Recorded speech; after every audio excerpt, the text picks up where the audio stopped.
I broke my back. What do you mean by that? My back is broken. What do you mean, calm it down? It's a fight. Referees telling two fighters who want to fight to calm it down? He should calm down. So he's like a clown in his show, man. He's not your guy. Because Tyson Fury's back, and all you motherfuckers are under attack. Look, Eddie Hearn can say all what he likes. Who gives a shit what Eddie Hearn says? It's garbage. Are you off your tits? Have you been smoking something? Can you let me retire and be happy? Please, just please. Bombs away from the Bronx Bomber! VADA! Let's go, baby! Let's go! I'm through. They put somebody else up and give me an interview. What are you talking about? What are you talking about? You never give me a fair shake. HBO needs to fire you. You don't know shit about boxing. You ain't shit. You're not shit. I wish I was 50 years younger and I'd kick your ass. I got dropped, man. No, you won the fight. OMG, I am so excited. Any of you radio personalities think you want smoke? Call me Mr. Chimney. I want smoke. Yes. What is up, MCR family?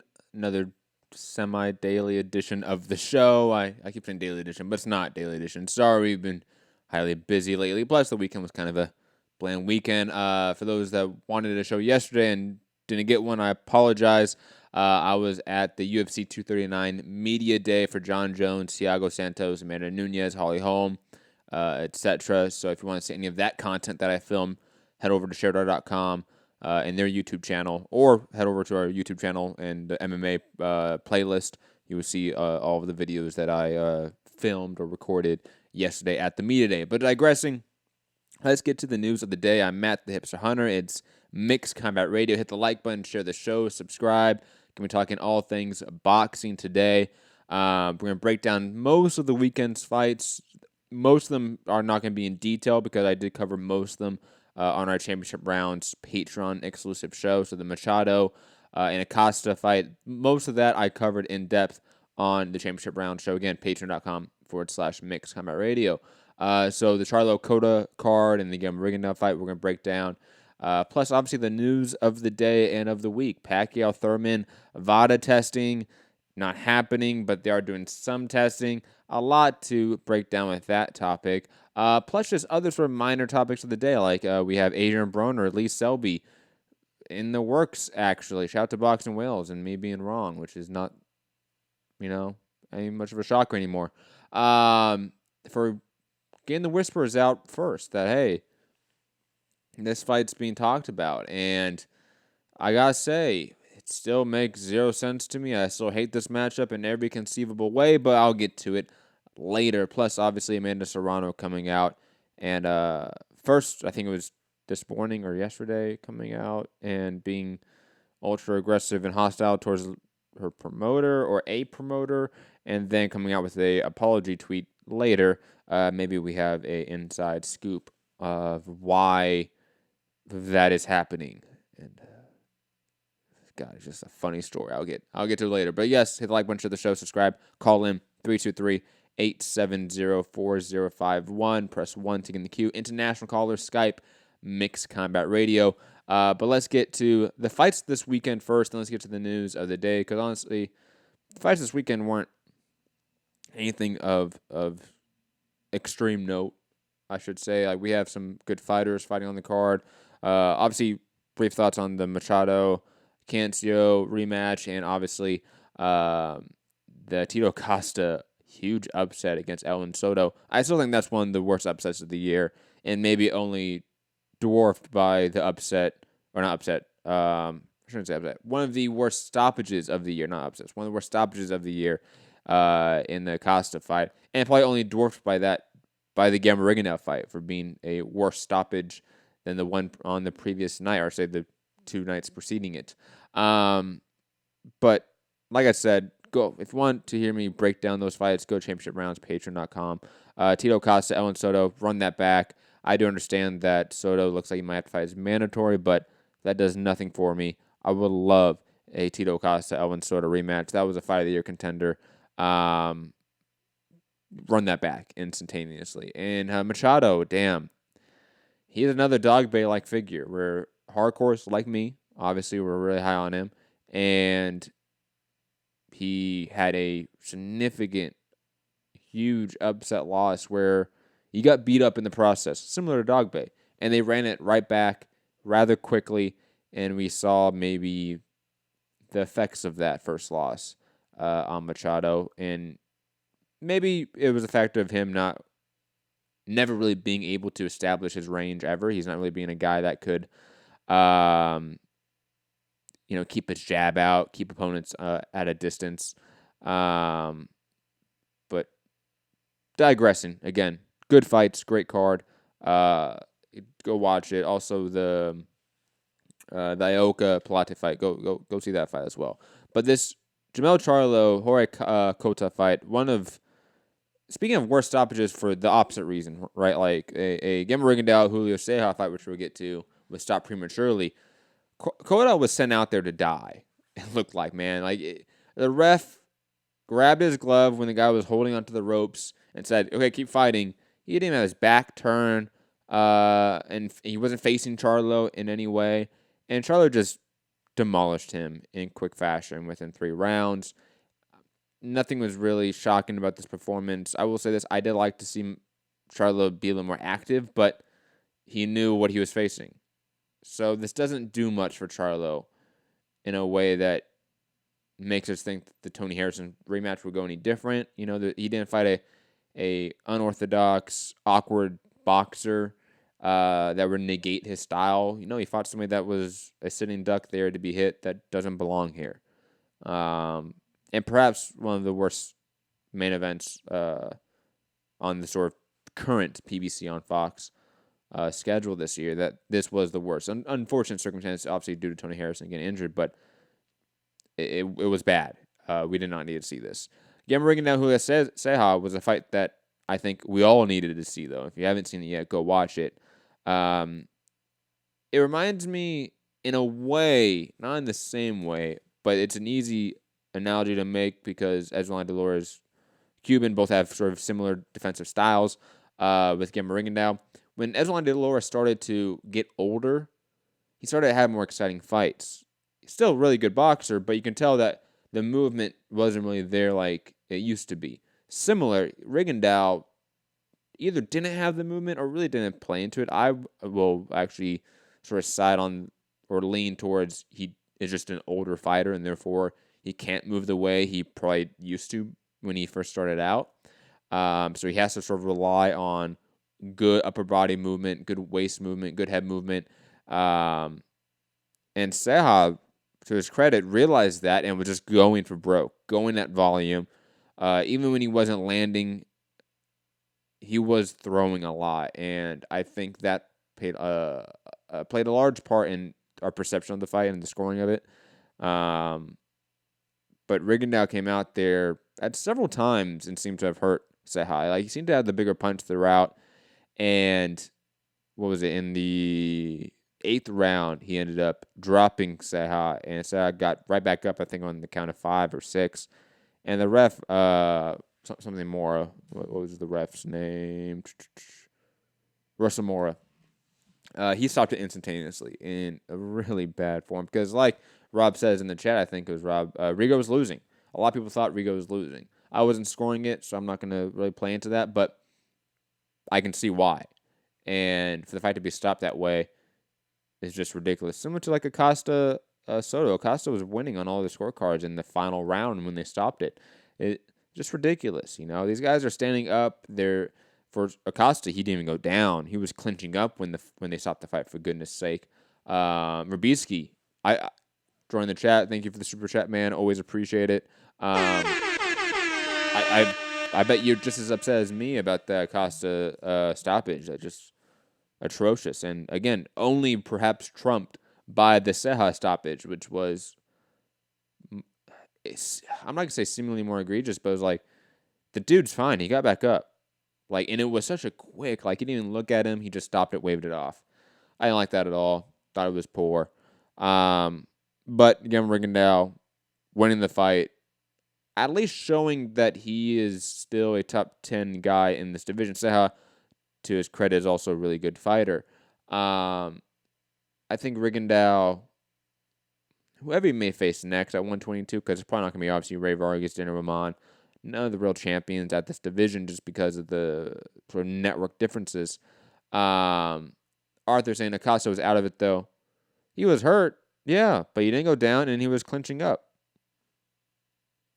And Soto only landed one punch in that follow-up in the flurry. Come on, man. That's ridiculous. Rubisky, what's up, man? Ramon in the chat with the super chat. What's up, man? Great Patreon over there. Chris Cobra, a.k.a. Lil B-Hop, one of my favorite prospects in the game, defeating Alberto Mercado via just dominant fashion. He won every round, guys. Like, Lil B-Hop's one of those guys where he is so controlled with everything. Pace, range, shot selection, his ability to even control like what his opponent does, like his ability to just throw feints, give opponent looks, to sort of subconsciously make opponents react a certain way, and he knows they're going to react that way. It's just truly sublime and so cerebral what he does in there that I think he is a Caleb Plant in the making. I think he is just waiting to get a big fight to show that, hey, I am really this good and I can be this good against the top guys. Who could be next for him? I would love, personally speaking, the fight itself would probably be atrocious, guys. Let's all be honest. But a Rances Bartholomew fight for Lil B-Hop, I think, would prove a lot. Rubik's saying that I'm a little worried about B-Hop and his lack of power. Yeah, we had those same worries about Caleb Plant. That's why I think the comparison's apt, because we were all kind of, what do we have here with Caleb Plant till he fought Uzgatiki? And I think Colbert's going to be one of those guys. I think he's going to be a guy that's going to be a perennial elite top 3, top 2, top 5 guy in the lightweight division for as long as he wants. I don't think he has the size to really grow into 147 into sort of the money weight class, but to be a lifetime lightweight, you can make a lot of money and have a great career out of that. So I'm all in favor of Lil B-Hop continuing, actually getting a huge competition jump, honestly. Alberto Mercado was a decent competition jump, but he's a drastic one, in my opinion, to show his true talent. Joey Spencer getting a unanimous decision on the card against Akeem Black. I thought he really struggled in this performance, to be honest. I thought for a guy that's usually just blowing out competition, he struggled to, I think, apply accurate punches here against Black. And I think Akeem Black, also to his credit, was landing some really good shots. Like, he wasn't laying down against the superior prospect. I like that. Joey Spencer, I think he needs to sort of go back to the fundamentals. He was single shots, headhunting far too much, in my opinion. Gary saying the Ceja stoppage was a good stoppage. Gary, hold on. Let me get the soundbite for you. Stay off the weed. What the fuck were you watching, man? That's just bad. Super bad. Moving on, though. Let's get to the news of the day. And again, call in 323-870-4051. Press 1 to get in the queue. International caller, Skype, Mixed Combat Radio. Arthur in the chat saying, Joey doesn't really excel in one attribute to me. Yeah, I can see that. What he does do very well is that, like, his ability or willingness to exchange in the pocket is natural, and it needs to be fine-tuned. And I'm not saying that he really excels at that, but there's talent there, so to speak. It's just not as sublime as, let's say, a Lil B-Hop for the obvious, same card comparison. Gary with the super chat. Gary, thank you, man. Even though thinking that Ceja stoppage is crazy, or Ceja stoppage was good is crazy. Thank you for the super chat. Let's get to this Pacquiao news, which, oh man, it's good. It's fun. Pacquiao Thurman, no VADA testing in place for July 20th pay-per-view event, says Jake Donovan. So this was obviously reported by Jake, and Jake's a really good reporter, good journalist, I would say. We may disagree on certain things, but I think he's a good reporter. I trust his work. Obviously, I don't refute this, or I don't think this is wrong anyway, but Knucklehead Sean, a.k.a. Sean Gibbons, a.k.a. the current manager of Pacquiao, quasi-manager. Anyways, Kevin Owens saying per Sean Gibbons, saying there's a full-time 24/7 drug testing for Pacquiao Thurman. The Nevada State Athletic Commission is administering the testing. Manny Pacquiao is always available to be tested 24/7, 365, Gibbons said. Now, this is where I think some people are going to probably expect me to have some big giant rant about, I don't know, VADA or something, but I really don't have a strong opinion about this story, to be honest, because we're going to split hairs with PD testing when that PD apparatus is innately faulty, period. Like VADA, USADA, Nevada State Athletic Commission testing via the WADA code, which is the same as just USADA, honestly. Like, all of that doesn't mean much to me. Like, to split hairs and try to say, like, try to have a VADA versus USADA discussion, like, I don't care about that discussion.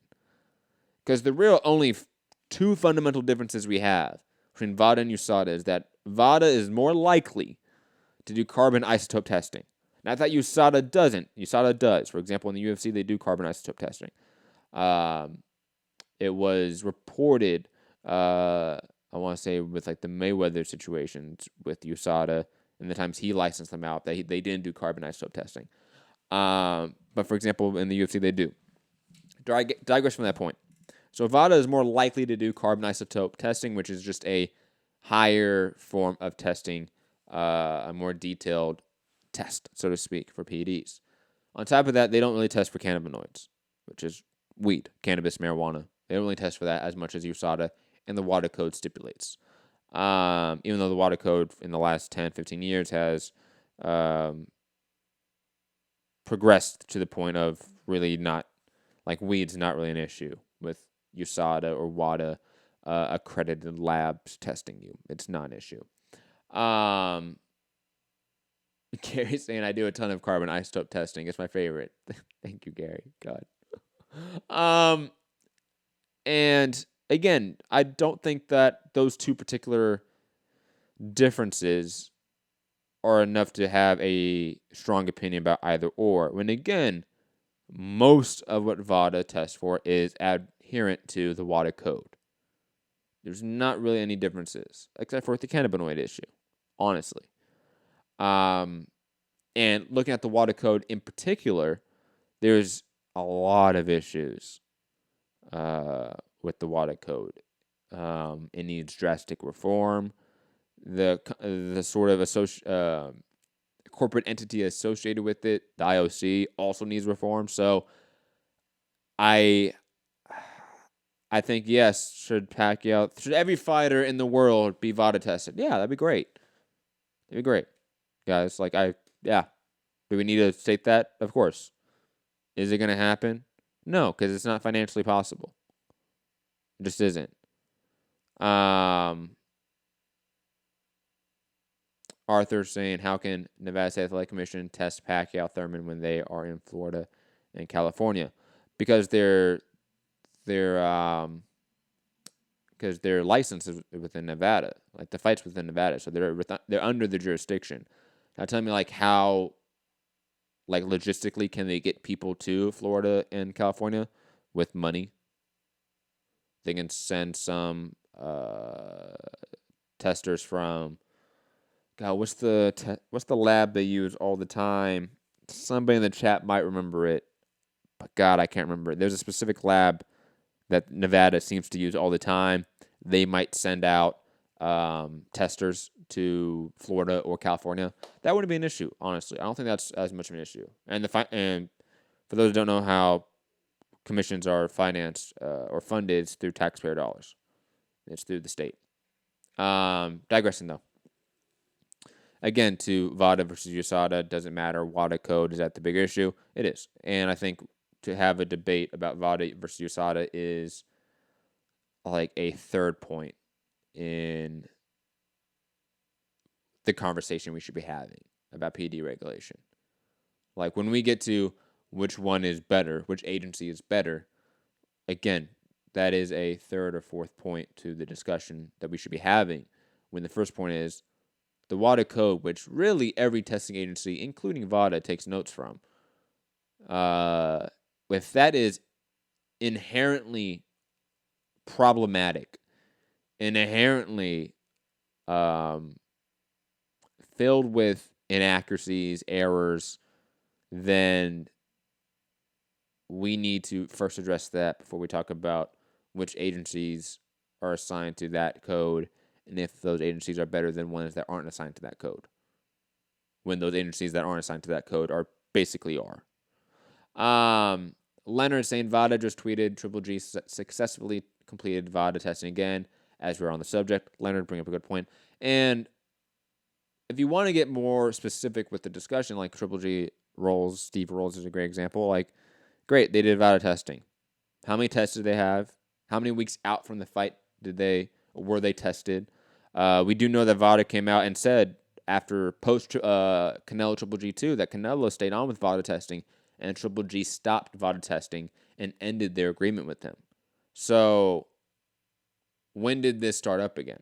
So again, when we talk about sort of championing a organization like VADA or USADA and being dogmatic in that approach, I think that is hurting the conversation, hurting the discussion we can have within this community, whether that community being MCR, boxing, whatever, talking about PD regulation, being a fanboy and flag waver for VADA, USADA, whatever, is just not the way to go. It's not the proper conversation to have.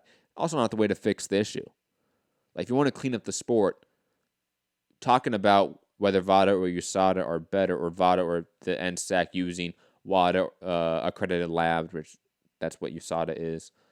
Like, that is fundamentally not going to be the way to progress to a, quote, clean sport, if that is even achievable. But yes, digressing. I feel like that wasn't a rant, Rob. You said I was going to rant. I feel like that wasn't.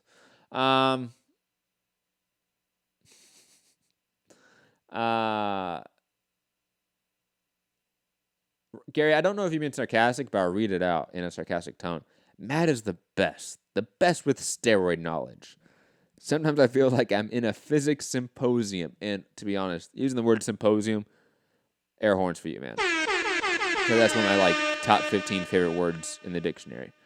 Everything is just way over my head. UK Rob saying Victor Conte said Heyman has requested as fighters' results not be posted. And that's possible. If that's completely within their realm to do that, because they are licensing out. In theory, I don't know. It depends who's licensing out. That's the big question here, Rob. It would be if the WBC, let's say in the clean boxing program, are licensing out testing for in particular fights, then Heyman, in theory, should have zero say-so in that discussion, other than through his right-hand man, which is on the Supreme Council. Digressing from that point, though. I think, in particular, Heyman can't go to VADA and say, you can't show Wilder test, because I believe the WBC, through the sanctioning fees that they acquire, are the ones paying for VADA testing. At least that's how it should be in the clean boxing program. Now, however, that's completely separate from, let's say, individual fights that are licensed out to VADA, or licensed VADA out for testing, like Pacquiao Thurman, which isn't a WBC fight. Triple G Andrade, which I don't think Triple G Andrade. Triple G versus Rolls, which was not a WBC clean boxing program fight, I believe. Richard saying, love the rant, making my journey better. I don't think it was a rant, Richard. God damn it. Anyways. digressing. And also, like, there's no way, let's say, if, like, VADA tests and let's say Wilder popped for something, the commission will be notified. There's no way you can suppress that information. Maybe I shouldn't say there's no way. It's possible, but you can't be should frame this. You could be an unlicensed fighter in high test from a commission because you're unlicensed. You're not within the jurisdiction. But if you are licensed by a commission, those tests are within their jurisdiction technically, and they have to have knowledge of them. For example, the John Jones case. I know it's not boxing, but it's the best one I can compare to what we're talking about with a promoter hiding results. For those who don't know the particulars of that case, John Jones tested positive for a guy. What was the substance again? I forget the exact substance it was. But he was not licensed yet by Nevada, and the fight was due to happen in Nevada, and they waited till the week before the fight to deal with that issue. And instead of actually going in front of Nevada and trying to get a license for John Jones, which the test results would have came out, they decided to shop the fight to California and to Andy Foster. And Andy Foster, knowing some of the tests, but I believe even he didn't know all the particulars. Like, he didn't know that, let's say John Jones had 6 PD tests. He tested positive in 4 of them. He knew that John tested positive in 2 of them. It was sort of that situation. And that is the only time I can think of a promoter truly hiding test results from a commission. And the way they did that was such a loophole with the unlicensed nature of the fighter. But even then, I believe, again, some of the tests weren't actually fully disclosed till after the fight, but they did know at that point that he did test positive, at least in 1 or 2 of the tests. So, anyways, digressing. It's a shitty situation, guys. PD regulation. I think to blanket this system for all fighters would be actually more harmful than good. And I can probably debate that at another point or another day, or with one of you guys calling in and that wants to debate that point. 323-870-4051. Press 1 to get in the queue. International callers, Skype, Mixed Combat Radio. UK Rob, should be public transparency. Absolutely, should be transparent. At the very least, be transparent to the commission, and then the commission needs to be transparent to us. Like, there's a line of secession with transparency. As long as it gets to us, I'm fine with that. I'm okay with, let's say VADA in particular not just disclosing all of the information to the public. I'm okay with that, but they have to do that to the commission, in my opinion, and the commission should do that for us, the media and the public, at least. Dwayne in the chat, Dwayne, always love your comments, by the way, saying, I think the discussion should be about pushing fights toward Olympic-style testing, not away, not which agency is better. That's another complicated debate for another day. Right, Dwayne, I don't think you fully understand, USADA, WADA, and Olympic-style testing. For example, Olympic-style testing is WADA. The WADA code is IOC. Those two things are interconnected. And USADA, if you go to WADA.com, which is WADA/AMG.com, something like that, you can find the list of all the different agencies that are WADA accredited. And those would be Olympic-style testing. So USADA is Olympic-style testing. USADA tests our Olympic athletes, for example. When we were talking about banning the Russian version of USADA for the Olympics, USADA was the one leading that charge to ban them within the Olympics because obviously they are an Olympic agency in a sense. They're accredited by the IOC and WADA. So it's the conversation about pushing towards Olympic-style testing and WADA, or say USADA versus VADA, are actually interconnected conversations, unfortunately, Dwayne. Olympic-style testing and USADA are the same. You're just saying different. You're just calling it a different thing. You're not giving it the agency name. You're just saying the type of testing they do. VADA is not a WADA accredited agency. But if you go on their sort of page, most of it is WADA adjacent, so to speak. Rob, I disagree, but digressing. Moving on.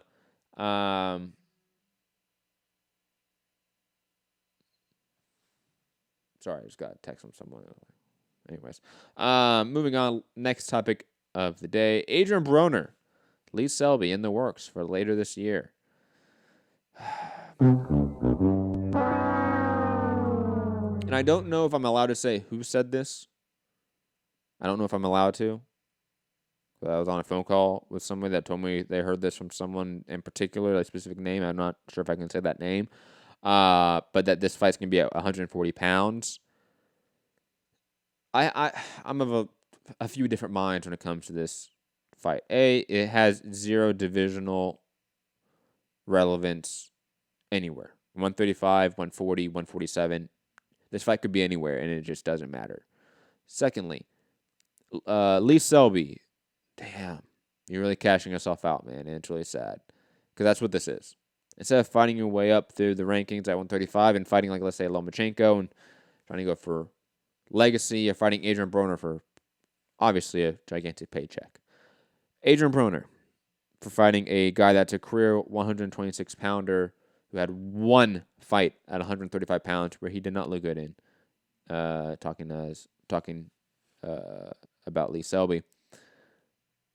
Broner, what are you doing here, man? Like, this is a Gervonta Davis move. And I don't like it in any way.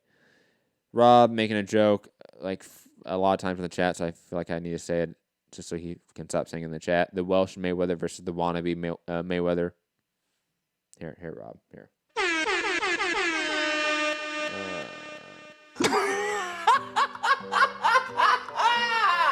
Oh, God! There you go. Broner Selby does nothing for me. Absolutely nothing.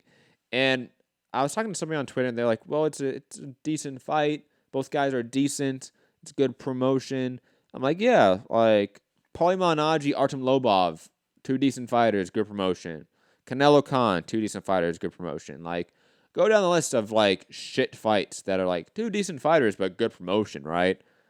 This does nothing for either guy, in my opinion, and does nothing for either guy in whatever division they decide to fight in. And I think it's a cash grab or cash out by Lee Selby in particular. Moving on, I believe we talked about this a while ago, but it seems like it's more of a confirmation that this is going to be happening. And also another date being talked about for Wilder Ortiz too. Anthony Durrell versus David Benavidez targeted for Wilder Ortiz undercard. We reported that, I want to say, maybe a week or two ago. But the date for the card is still, I should say not still, it's been moved again. I believe it was Tim Smith on the PBC podcast who said they were moving it to November. Ryan Burton, who is a really good journalist over at Boxing Scene, says September 28th in Los Angeles, which I think is what we originally heard. I think that's the right move. They should do that. Also, Durrell Benavidez, or I should say Benavidez versus Durrell, because that's how it should be titled. I'm all in favor of it. All in favor of it. And Gary's saying, how is Selby decent? Selby is very, very good. He was very, very good at 126 pounds, Gary, and got beat the fuck up by Josh Warrington, who has 6 knockouts. Then Lee Selby jumped up 2 weight classes and looked like shit in this fight against who was it? Who was it? And Broner, who hasn't looked good since when? Guys, like, when has Broner looked good? It's been, what, half a decade at least? So, come on. Benavidez Durrell, liked the fight. Also liked the pairing of it on Wilder Ortiz too. Moving on.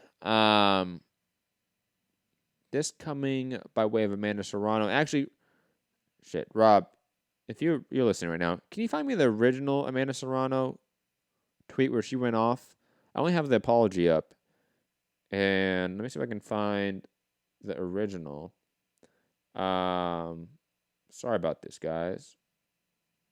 I thought I had this one up. No.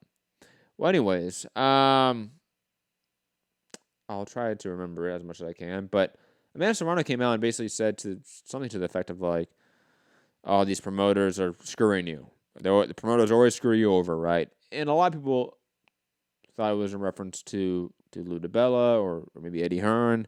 Amanda Serrano has since come out and said, "Hey, friends." Rob saying that first tweet was deleted. I'm not surprised. "Hey, friends, I wanted to apologize to you all. It was really out of character for me to rant on here yesterday. I'm not one to call people out or talk down to anyone.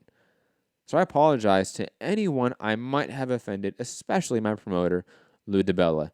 He has done a lot for me. Fight date coming. Wink emoji, thumbs up." To quote the great Mike Coppinger, sources, Amanda Serrano doesn't run her own Twitter account in a sort of Luis Ortiz-like situation, guys. We have somebody else running it. And there has been a rift between that person that runs the Twitter account and everyone else involved, it seems. Eddie, Lou, everyone. And a Luis Ortiz-like situation is trying to angle for more money, allegedly. And hopefully we can get something sorted, because that party that is running the Twitter account wants the Heather Hardy fight. Everyone else wants the Katie Taylor fight.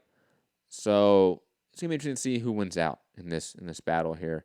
And again, that's all the information that I'm willing to give out at this point in time from, again, sources. I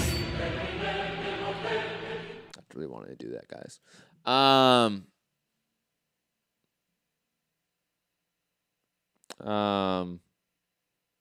Moving on, speaking on the sort of topic of women's boxing, Michaela Mayer's sort of preliminary fight on ESPN, I think it was ESPN 2, for the Tyson Fury card, did more than 800,000 viewers for a peak.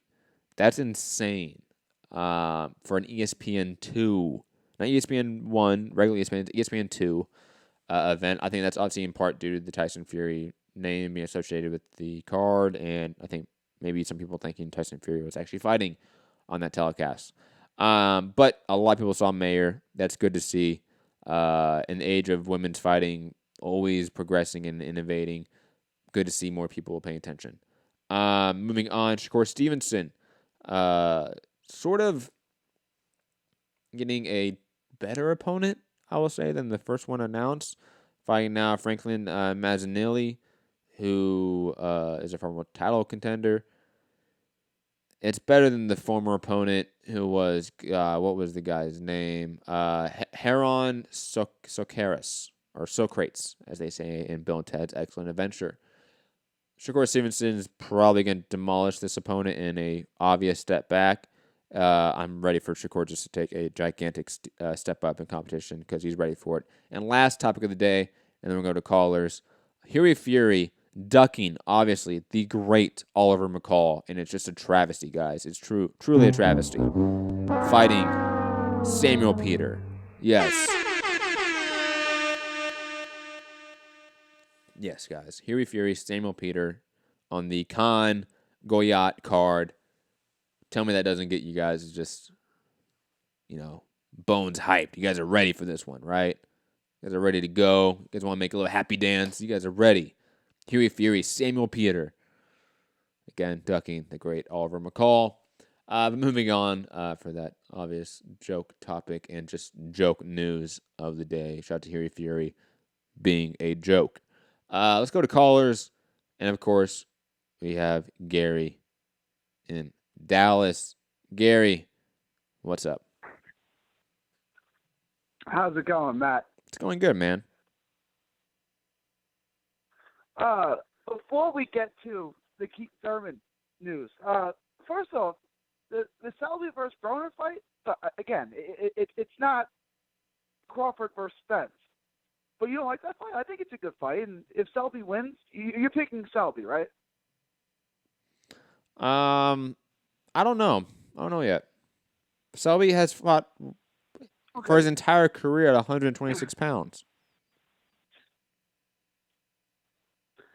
Yeah, but he's fighting Broner, bro. No, you're right.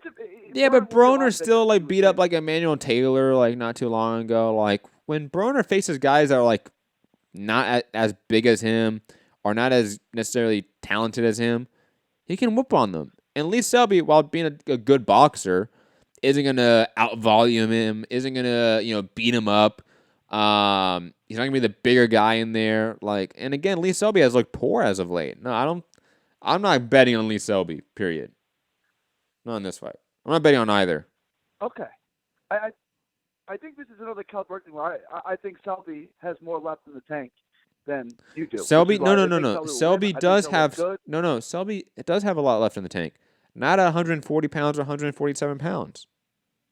Not fighting a guy who's a natural welterweight at this point in time. Let's be honest. Like no, like that makes no sense. Lee Selby is arguably a top 5 guy at 135 if he actually fought there and fought guys there. He's not. He's cashing out.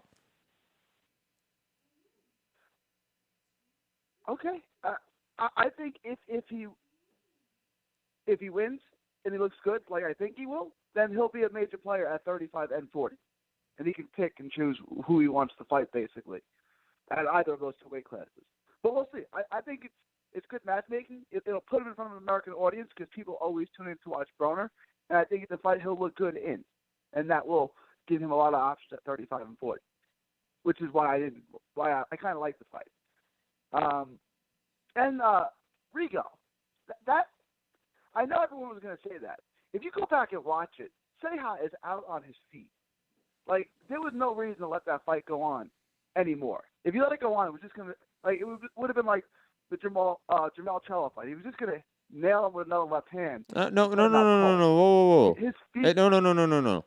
You're comparing Ceja, who got dropped and immediately got back up, was facing his opponent, put his own gloves to the ref and said, "Let's go," and the ref raved it off to Cota, who had his back to his opponent, was hanging on the ropes, and the ref went to him and grabbed his gloves and said, "Are you ready to go?" and just said, "Keep fighting." Really? You think that's a good comparison? Okay, I'll go back and watch it again. I watched it. He looked like he's on Queer Street, like he didn't know where he was. He got up. Yes, he got up and was ready to fight, but I thought the ref made the right call in saying, "No, you're in no position to fight." You are the only person in the entire universe that thinks that. I may be. You are. Everyone in the chat. I didn't really look at it. Everyone in the chat thinks it was too early.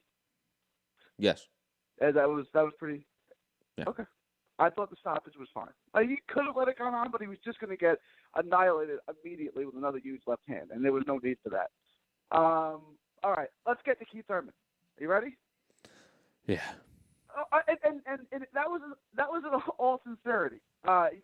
Your knowledge on steroids and everything is, and the VADA and the USADA and the WADA code is hands down far and away better than anyone else. Right? Thank you. Almost all the knowledge I have comes from your show, right? And then I go look into it deeper. But like the basis, all the knowledge that I have on steroids and the testing programs all come from your show. That was in complete sincerity. Thank you, man. I appreciate it. Yeah, Make me gonna cry, man. Good work. All right. This is outrageous to me, right? So you got, first of all, Pacquiao is a known steroid or accused steroid user for years.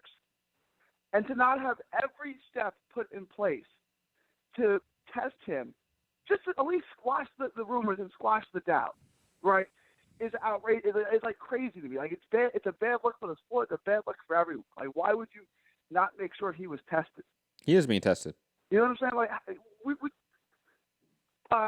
He's by not being. VADA.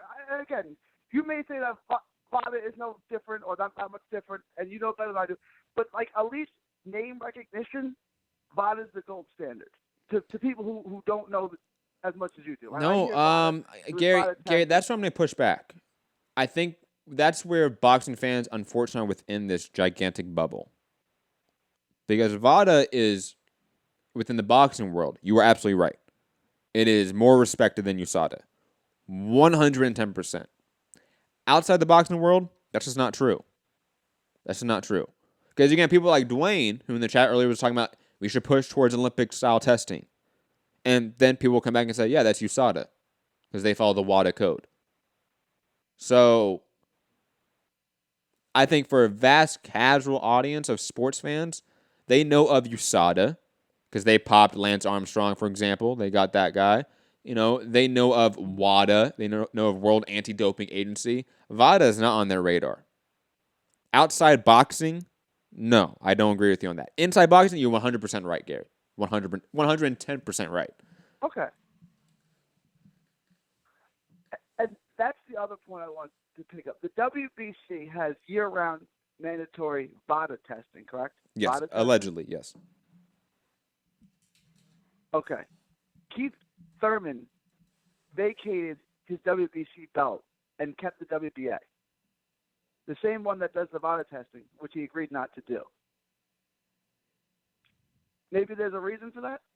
Yeah, but Gary, weren't they going to strip him anyways? Like, I want to say, like, the WBC came out and said, yeah, we're going to strip him anyways, so we're going to thank him for just quickening this process. Am I wrong on that? Maybe I am, because that was like a year ago now. But it's a good conspiracy. I like it. It's not the worst one you've said on the show. I'll put it that way. It makes sense. I come up with a lot of good conspiracies. When I'm not listening to Mixed Combat Radio, I enjoy conspiracy theory videos on YouTube.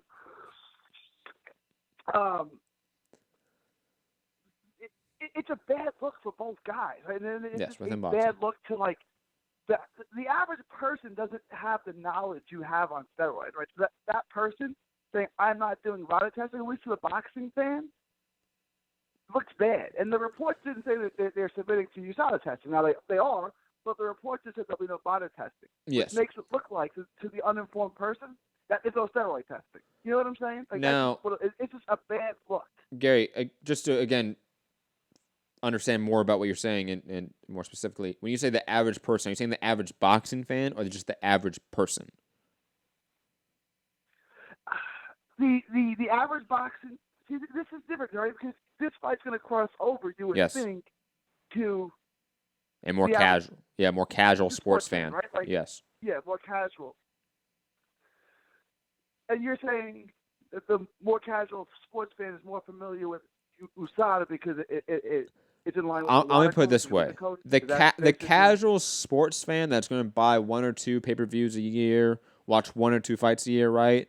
Maybe a UFC pay-per-view a year, something like that, right? That guy, that woman that's watching NFL or MLB or NBA a lot, watches ESPN, it's on background, and they occasionally watch some fights. 2 fights a year, something like that, right?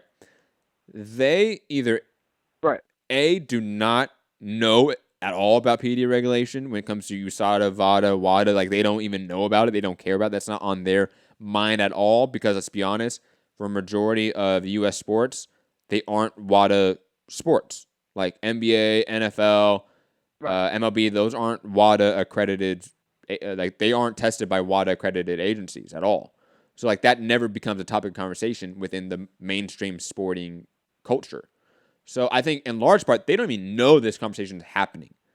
Like, for the person that's going to make this pay-per-view go from a 300,000, 200,000 buy rate to a 600,000 buy rate, that casual sports fan, they are not even going to hear about this story at all.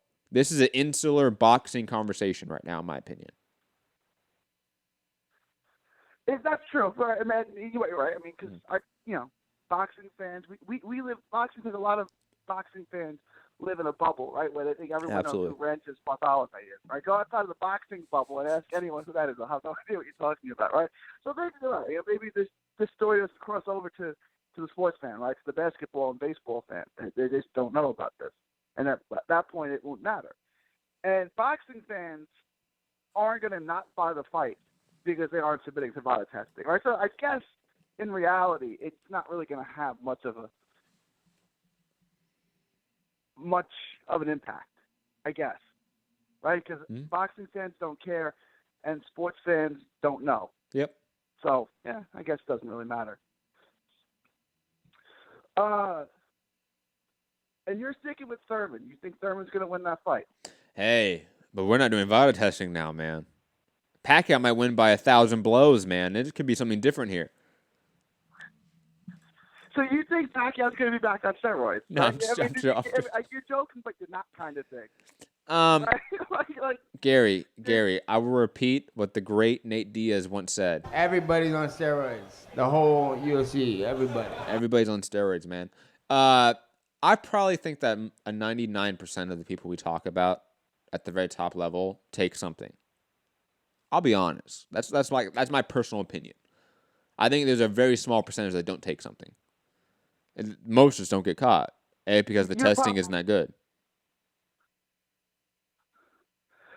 Right, and you're probably right. And if you're Jermell Big Baby Miller, you just took everything just to be safe.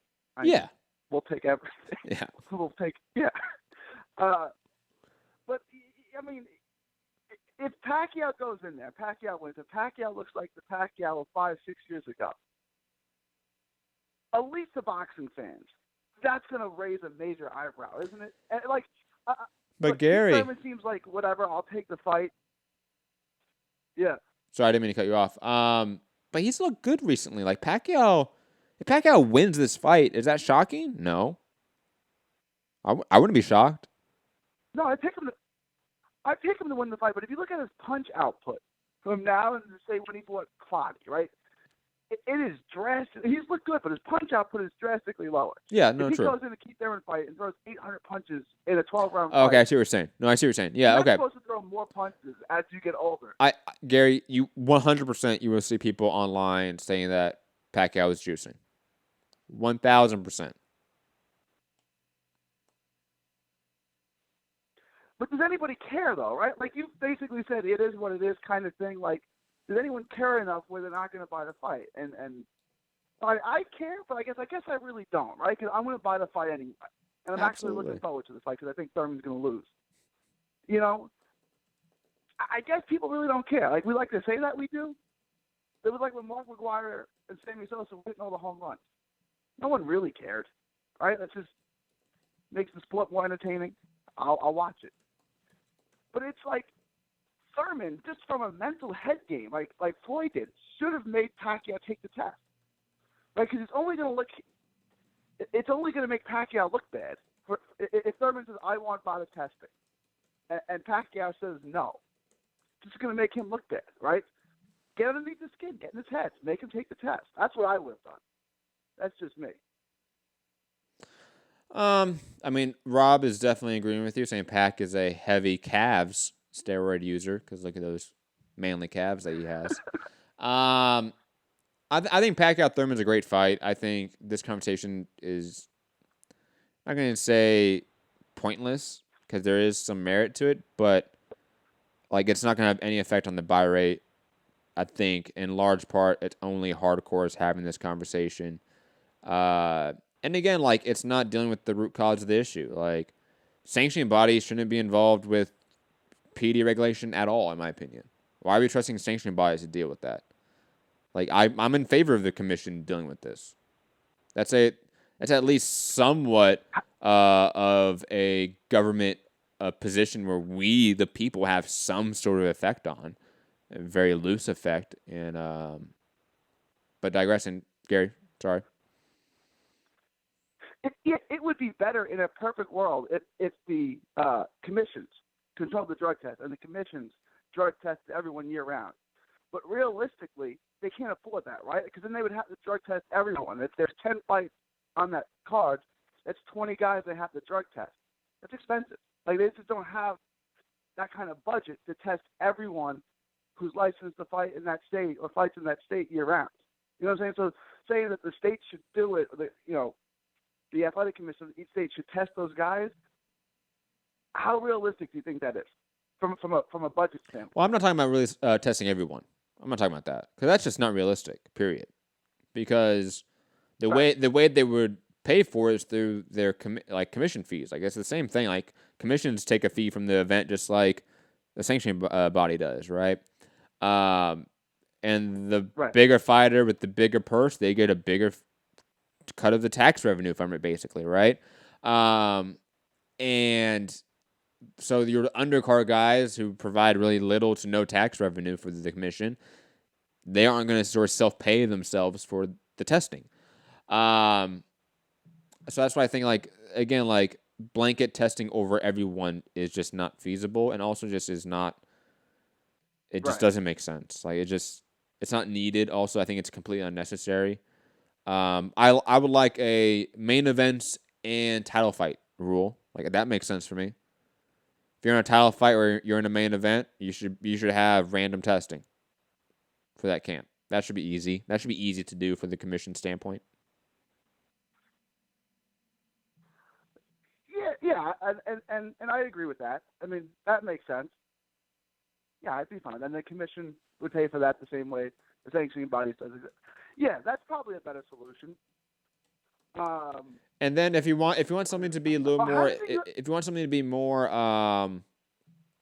widespread, you need promoters to do it. Honestly, I know that's like scary to do, but you would need promoters to do it and to have a third party testing agency and have everything just above board. Like that's the trick. Is like we can have a promoter do it, and I trust a promoter more than a sanctioning body. I know that's scary to say, but I do. And just from a financial standpoint, a promoter is probably more likely to be able to deal with that burden for more of their stable, let's say, for the undercard guys, let's say, than a sanctioned body or a commission. But that third-party testing deal needs to be 100% transparent, needs to be consistent across the board. And again, transparency is key. Like, if PBC or Matchroom were to enact some sort of PD testing deal with USADA, VADA, whoever, and it was all above board, it would look nice. It would help. It would help catch the lower level users. But the top users would always get by. You know, like Dwayne's asking in the chat, like, is the sport ever going to be clean? And like sports, period, are never going to be clean. Users are always way ahead of the testers. That's just always how it's been, always how it will be. Right, and that goes for everything. The test has to react to the drug, So that's just, I mean, that's a part of life. Right? And also, like, we need to have an honest conversation about our like. There's a lot of fans in here that I know watch, let's say, the NBA or the NFL, where they are not under the WADA code. They don't do VADA testing. They don't do anything near that, guys. Okay, so that's how you have these athletes have 20-year careers at the very top.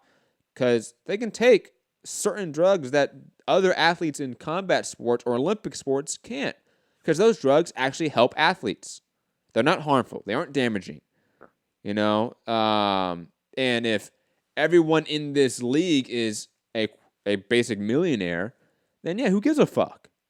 We need to have an honest conversation about like what drugs really should be an issue and what drugs shouldn't be. And that goes back to the WADA code itself having 20-plus categories of substances, and only half of those actually have concrete medical data to point that is, quote, performance enhancing. Yeah, if they're not performance enhancing and they don't have, negative effects either short term or long term, why are they banned? That's. I remember Ray Lewis, the football player, got busted taking deer antler, like something from deer antler that helps your bone cells. Like there's nothing wrong with it. It doesn't really enhance your performance. Why can't he take it? A lot of these things, they're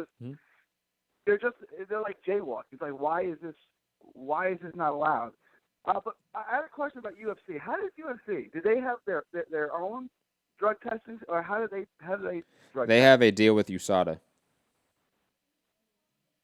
Okay, and I figured that they had something. What if you go to not UFC but the small ones like Bellator and those?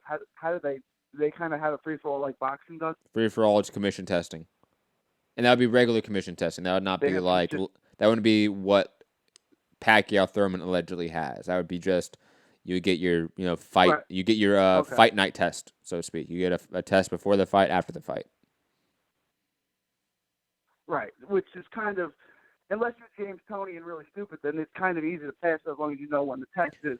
And also, or at least that's and also from my understanding, not everyone gets tested too. Like it's not like, especially depending on what commission you're at, what jurisdiction you're under, whether you're even under a commission. Because like Bellator, for example, does a lot of shows on like reservations, which aren't under the jurisdiction of commissions.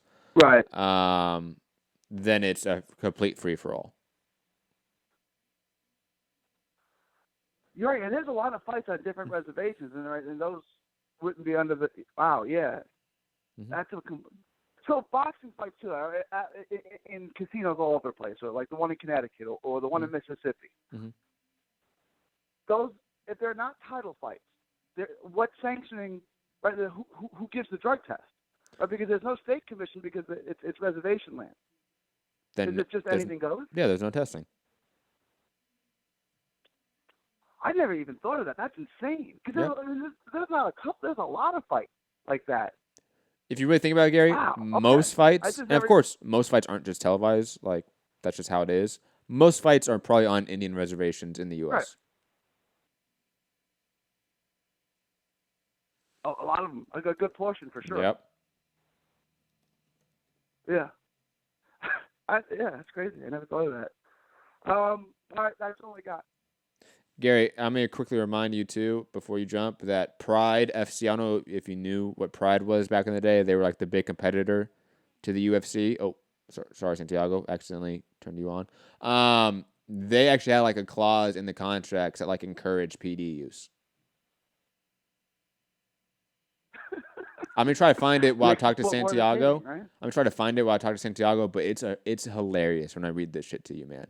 But thank you for the call, Gary. Always appreciate it. Santiago, are you there?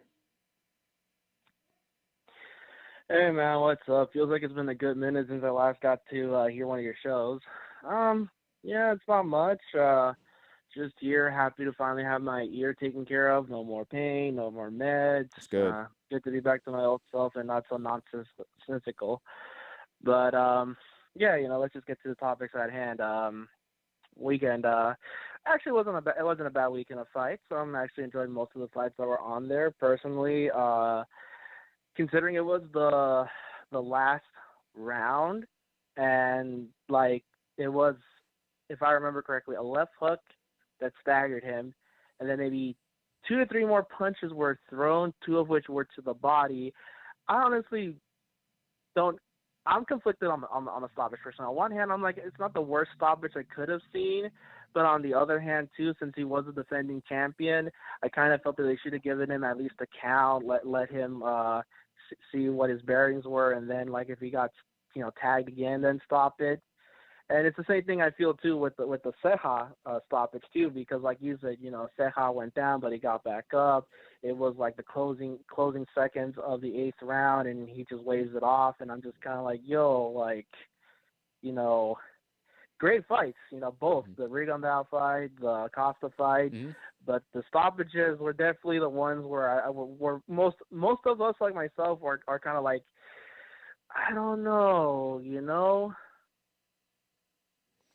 Yeah, I don't like the stoppages. I will say those are the 2 worst stoppages of the year by far. At least in high-level fights that I can think of, they're the worst stoppages. But they don't take away from both fights being really entertaining. And honestly, the Costa Soto fight is in the short list for fight of the year.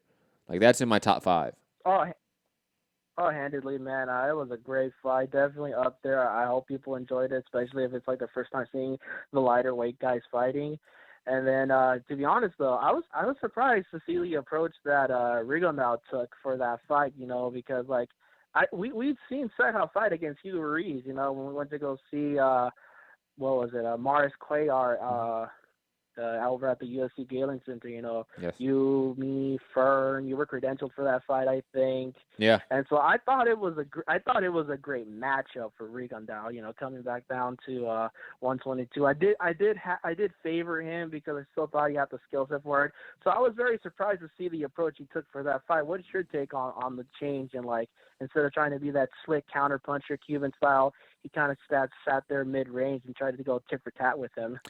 I view it as him getting older and him trying to sort of figure out a different mode of fighting. Like somebody like Pacquiao. Like Pacquiao to slow down his game and do a lot less movement, a lot less just everything to improve as a fighter, as an older fighter, be a little more effective in that stage. I think Guillermo Rigondeaux is trying to do the same thing. Yeah, I could see that. Especially because at the lighter weights, they get older faster. So we'll see what's left in Rigondeaux's tank at this point in his career. I think he still gives some good fights at 122. It's a good division right now. We've got the and Santi, quickly, fight. Santi, quickly, don't forget, Guillermo Rigondeaux is not just old for lighter weight classes. He's old, period. He's 38 years old. Like, he needs to figure out what he wants to do quickly because I don't see a title shot next for him in this division. Nah, he's gonna want to have some either quick performances or he's gonna just want to ride out the rest of his career at this point, if you ask me. But quickly, Santiago, quickly. Sorry, I don't mean to cut you off again, but I do apologize. Somebody in the super chat, Joseph Rodriguez, somebody, saying Santiago looking forward to September 13th, my friend. I don't know what that means, but he paid $2 to say that. Thank you, Joseph. Right. Still not a for sure thing at this point. I'll just leave it at that for that guy. But it's amazing that it would be the opening bout in the co-main event. That would be the fights that would steal the show because the main events more or less went the way we thought they were gonna go, especially the Charlo one. Charlo obviously having some gripe with not getting to fight Harrison.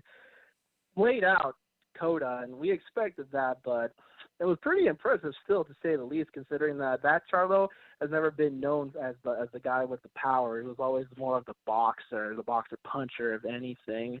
So I'm impressed with his performance. I definitely hope that they do make the rematch with Harrison. I did hear some talk about Harrison and taking on maybe the winner of Hurt and Williams. So it's junior and middleweight's also shaping up to be a pretty interesting division at this point.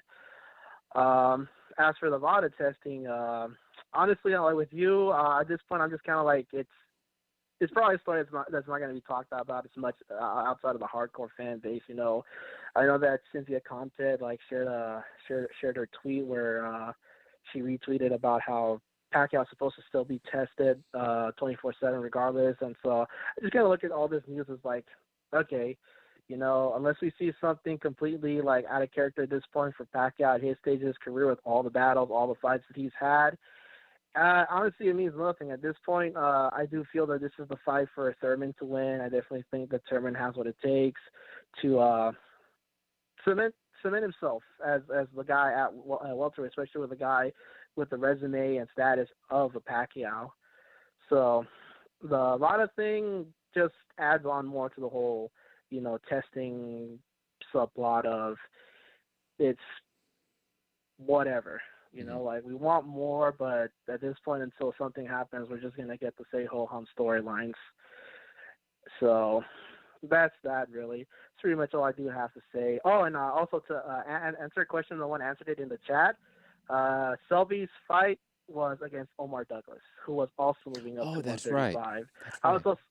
I was also disappointed in Selby's performance because, one, I was surprised he was skipping 130 to 135, but also against a guy like Omar Douglas. Mm-hmm. Granted, not trying to knock him. I think he's a good fighter, but it was a weird fight. Not that it wasn't unentertaining or anything, but it was just a weird fight, Yeah, definitely remember that now. Thank you for the call, Santiago. And actually, I found it, Gary, if you're still listening. The Pride contract, which stated that you can use steroids. The exact and you find this, I'll post the link in the chat in a second. Illegal use of narcotics is the title of the section. Fighter agrees to be tested immediately following the fight of each event to confirm the freedom from use of marijuana, cocaine, heroin, and barbiturates. Should the test result be positive, then fighter shall forfeit all amounts payable under this agreement. Performance-enhancing stimulants of steroid-based family are specifically excluded from the scope of the test. Let me read that again for it to really set in there, guys. Performance-enhancing stimulants of steroid-based family are specifically excluded from the scope of the test. So, yes, combat sports has a long history of PD usage, promoter-sanctioned usage, and the likes. But digressing from that, guys, that's going to be it for the show. Hit the like button, share the show, subscribe.